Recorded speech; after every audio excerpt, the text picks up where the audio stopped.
नमस्कार, श्री गणेश ॲग्रोमध्ये तुम्हा सर्वांचे स्वागत आहे. मित्रांनो, बऱ्याच शेतकऱ्यांना प्रश्न पडतो की शेंगा अवस्थेमध्ये तुरीवर कोणती फवारणी करावी. तर मित्रांनो, शेंगा अवस्थेमध्ये आपल्याला शेंगाळीच्या नियंत्रणासाठी बॅराझाईड जे आहे, आदामा कंपनीचं बॅराझाईड, ते आपल्याला 30 मिली प्रतिपंप घ्यायचे किंवा आपण कोराजन 10 मिली प्रतिपंप घ्यायचे.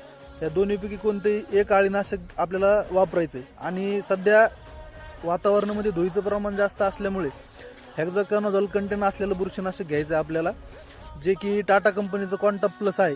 ते बुरशीनाशक आपल्याला वापरायचं 30 मिली प्रतिपंप.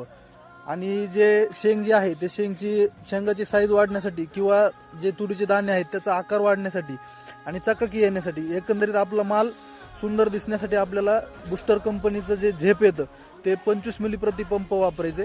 किंवा आपण बुस्टर कंपनीचं टॉपअप जे आहे ते सुद्धा 50 मिली प्रतिपंप वापरू शकतो. दोन्हीपैकी कोणतेही एक वापरायचे आणि तिन्हीचं मिश्रण करून आपल्याला फवारणी